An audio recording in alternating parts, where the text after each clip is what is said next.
आपकी मेंटर गीता। और पिछली वीडियो में हमने किया था एक्सरसाइज 5.4 का क्वेश्चन नंबर 5। आज इस एक्सरसाइज में हम करेंगे क्वेश्चन नंबर 6। तो चलिए स्टार्ट करते हैं क्वेश्चन नंबर 6। क्वेश्चन नंबर 6 में क्या है, find the length of the side of a square whose area is 441 metre square. आपको एक स्क्वायर दिया है, आपको एक स्क्वायर दिया हुआ है, इसका जो एरिया है वो उसने 441 मीटर स्क्वायर दिया हुआ है और वो साइड बता रहा है आपको कि साइड फाइंड आउट कीजिए। आपको पता है कि एरिया ऑफ स्क्वायर क्या होता है, एरिया ऑफ स्क्वायर होता है साइड स्क्वायर, यानी साइड इनटू साइड, यानी कि स्क्वायर में क्या होता है, ऑल साइड्स आर इक्वल। तो हम क्या लिखेंगे, पहले हम लिखेंगे area of square is equal to side into side, या साइड स्क्वायर भी हम बोल सकते हैं। ठीक है, मान लीजिए हम इसकी साइड को क्या मान लेते हैं, x मान लेते हैं। तो हम क्या लिखेंगे, let the side is equal to x। तो हम क्या लिखेंगे, अब हमें एरिया भी दिया है, साइड हमने दी, हमें निकालनी है, हमने साइड को क्या मान लिया, x मान लिया है। तो हम क्या करेंगे, एरिया ऑफ स्क्वायर यहाँ लिख देंगे 441 इक्वल टू साइड को हमने x माना, तो हम इसको कर देंगे x स्क्वायर, यानी कि x मल्टीप्लाई x, यानी कि ये क्या हो गया x स्क्वायर। चलिए अब 441 हमें एक्स स्क्वायर दिया, तो हम 441 का क्या निकालेंगे, हमें क्योंकि x निकालना है, तो ये x यहाँ पर जाकर क्या हो जाएगा, स्क्वायर रूट हो जाएगा। 441 का हम अगर स्क्वायर रूट निकालेंगे तो कैसे निकलेगा, देखिए 441 वही हम डिवीजन मेथड यूज करेंगे, पेयर्स बनाएंगे। अब हमने यहाँ पे पेयर बनाया तो ये हो गया 2 2 जा 4, ऊपर से हमने उतारा 41। चलिए 2 का डबल हम करेंगे 4, अब इसके आगे हम क्या रख लेते हैं 1, ये आ गया आपका 41। तो आपको क्या मिल गया, स्क्वायर रूट 21। तो हम क्या लिखेंगे 441 इक्वल टू 21, यानी कि साइड क्या हो गई, side of a square is equal to 21 metre.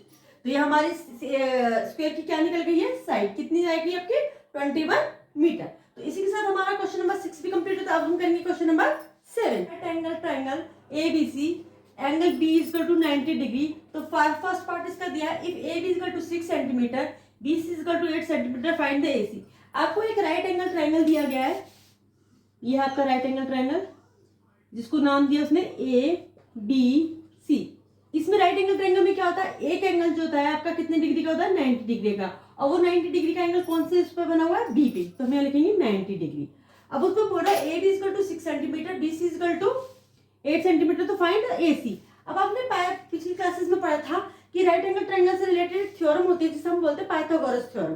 Pythagoras theorem के अकॉर्डिंग आपकी जो परपेंडिकुलर साइड होती है, ये होती है आपकी बेस और ये होता है आपका हाइपोटेन्यूज।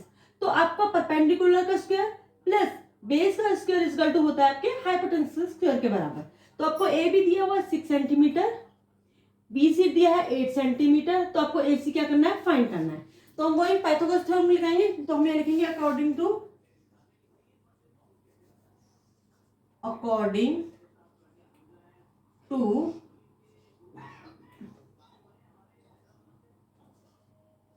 पाइथागोरियन थ्योरम, क्या होगा आपका AC square is equal to AB का स्क्वायर प्लस BC का स्क्वायर। तो चलिए अब आपको AC निकालना है, AB आपको दिया है 6 सेंटीमीटर, तो हम करेंगे 6 का स्क्वायर प्लस BC दिया है आपको 8 सेंटीमीटर, तो 8 का स्क्वायर। AC स्क्वायर 6 का स्क्वायर हो गया 36, 8 का होगा तो 8 8 जा 64। AC square is equal to, इनको प्लस करो 6 4 10, 6 और 3 9 1 10। अब AC स्क्वायर हो गया 100, हमें फाइंड क्या करना है AC, तो हम इसका क्या निकालेंगे, स्क्वायर रूट निकालेंगे। हम कर देंगे AC का स्क्वायर रूट, तो हमारा 100 का भी स्क्वायर रूट हो जाएगा, तो AC क्या हो जाएगा हमारा, AC इज इक्वल टू 100 का अगर हम स्क्वायर निकालते हैं, स्क्वायर रूट निकालते हैं, तो क्या होता है 100 का स्क्वायर रूट 10। अगर आप चाहे तो वैसे निकाल भी सकते हैं, लेकिन नॉर्मली हमें पता होता है कि 100 जो है 10 का स्क्वायर होता है। तो AC इज इक्वल टू कितना आ गया हमारा 10 सेंटीमीटर। तो we find the AC is equal to हमारा 10 सेंटीमीटर। ओके स्टूडेंट, चलिए अब हम इसका करेंगे सेकंड पार्ट। सेकंड पार्ट में वो क्या कर रहा है, चलिए अब इसके सेकंड पार्ट में वो क्या पूछ रहा है, सेकंड में वो बोल रहा है AC is equal to 13 centimetre, BC is equal to 5 centimetre, find A B. अब आपको देखिए, पहले आपको हाइपोटेनस साइड नहीं दी हुई थी, वो आपको निकालनी थी। इस बार आपको हाइपोटेनस साइड दी हुई है 13 सेंटीमीटर, बेस भी दिया है आपको 5 सेंटीमीटर। आपको फाइंड आउट क्या करना है, ए बी, यानी कि परपेंडिकुलर।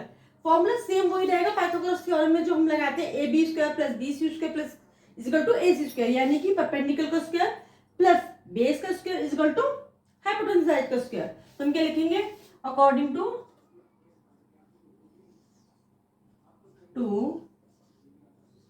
पाइथागोरस थ्योरम क्या होगा आपका, ए बी स्क्वायर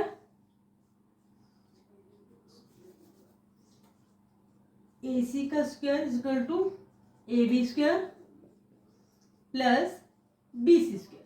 लेकिन इसमें डिफरेंट क्या हो गया कि आपको ए सी पहले से पता है, तो हम यहाँ लिखेंगे 13 का square equal to A B हमें फाइंड आउट करना है, तो हम ए बी लिखेंगे ए बी का स्क्वायर प्लस बी सी हमें दिया है 5 का स्क्वायर।